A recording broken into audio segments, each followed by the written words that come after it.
Thank you, Subudhi sir, Natarajan sir, Manoj Mathur sir. Thank you for this opportunity to talk on MetaVerse and Tele Ophthalmology. So, the idea really, the idea really came to me, especially when you watch movies like these where there are four-dimensional representation of holograms, right? Can we do something which is science fiction into a science-based reality? So that is when, as Arvind sir pointed out, app-based application is something that will help us in reaching more people. So, my dear friends, these are the two apps that we launched on the smartphone. So you can take a screenshot of it. For Android we have one, and for Apple we have another. So you can get your own app today, which is actually free of cost. So what we started in a small way is, in a smartphone, you can see on the left hand side, on the right hand side. So this is my friend, the pedagogue, teacher training the students. On day one, you can actually orient the students or the neophytes into the three-dimensional orientation of the eyeball structures, as you can see here.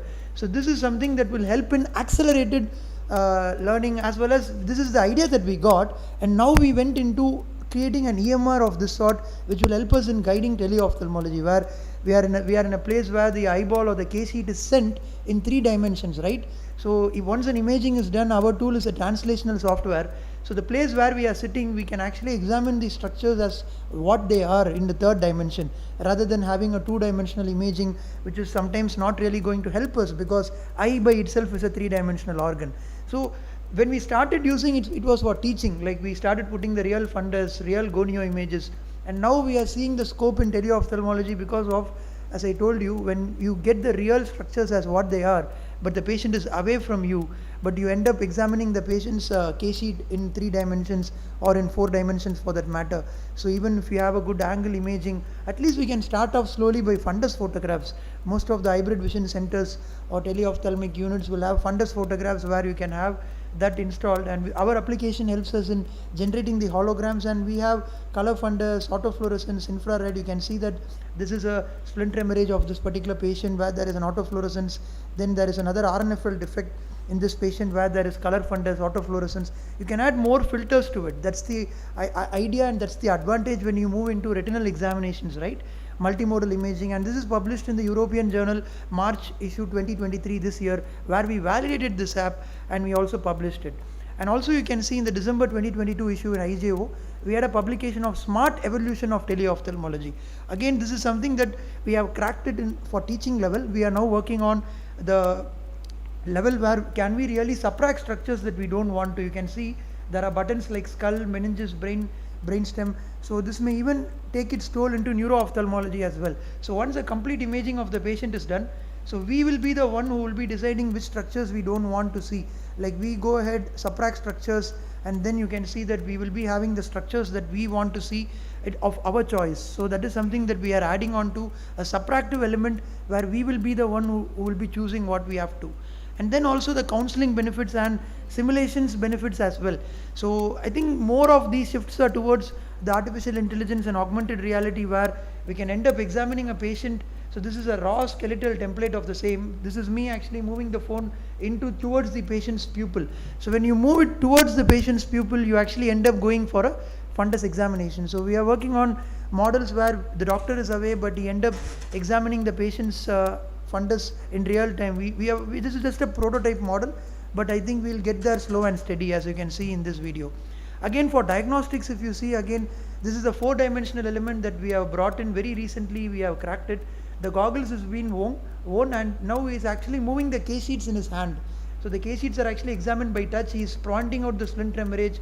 So the case sheet documentation, everything. So this could be a augmented reality EMR in the future, where we'll be examining the patient's case scenario, RNFL defect in the 4th dimension. Again, you can see this is a case of a retinal pathology, where there is the patient comes and you can see the imaging going into the hospital database.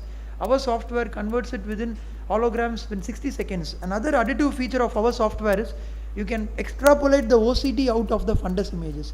So you can get the slices. So all that we saw in Hollywood movies, we have tried to bring it into as much reality as possible with multimodal imaging, 4-dimensional low vision rehabilitation. That is also something that we are working on.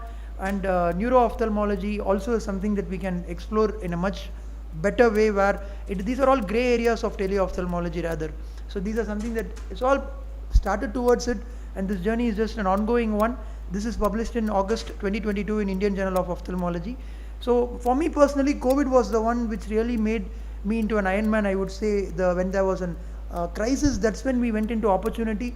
And even this is a simple video I wanted to show, MetaVerse in surgical training as well. I think tomorrow Tele ophthalmology may even happen in surgery. It's just a matter of time where the surgeon may be sitting in one place and he may be doing a surgery in another place with another robot which he may be integrating himself, which we would have seen in n number of movies. So I dropped a stent actually in this patient.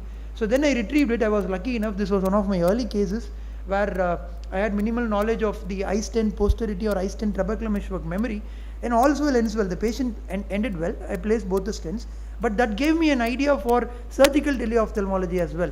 So we are now working on this one on a surgical plane as well. You can see this is the lab where this is my associate, Mr. Tenzing. He's actually moving his hands in through thin air. The hands, the right side and the left side are coded. The left side, what you are seeing is what he's seeing through his eyes. So now we have cracked the module for a surgical simulation as well. It's only a matter of time that surgical simulation is also, or real surgeries is going to happen where the doctor is going to be in somewhere, but there will be another robot where he'll be mimicking the procedures and he'll be ending up and doing the surgery being at a different place. And this is after simulation placing the stent. This is in January issue 2022. Artificial intelligence, augmented reality, they are all real and happening, my dear friends. Another publication of mine, original work last year done in IJO itself, can see we really go the extreme level. We need to go to the minute level to crack metaverse and AI. We are working on AI models as well, which not only diagnoses it but also predicts it. We are trying to add this along with augmented reality so that you not only get the diagnosis but also the predictions, because this really helps us in a medical legal point of view where the doctor is more he's the one who will be always pointed out, because he's the one who his signature will hold the role. So when we work on AR and AI, the medical legal aspect of it, or rather the doctor is given more, we are trying to work on modules where we are trying to break the black box dilemma. So why the AI functions the way it functions. So you can see that a simple diabetic macular edema, we are trying to bring out the pockets out of it. Every single signs, can the machine predict what is it? A simple figure, can the machine predict to an extreme level where the signs are, where is the CNVM, where is the PVD. You can see even a simple PVD where there is a vitreous shadow, right, that also is being picked up by the machine. So these are some modules that we are working on. So again, this is my modeling and mitigating publication in 2021. And to summarize, machines are there, my dear friends. We are not going to fight with them. We will always be on top. It's the doctor and the machine that we are going to work towards for a better humanity. So I am not a single person. I'm a team person. This is my team. The average age of my team is less than 25. That's what a good amalgamation of doctors and engineers, and most of them are optometrists. So we are working on, this is our startup, Mahatma Center of Moving Images Private Limited. You can catch us at www.mcmi.in. And thank you once again, Team Tosi, for giving me this wonderful opportunity to talk on Metaverse. This one, sir? Yeah, I'll go, sir.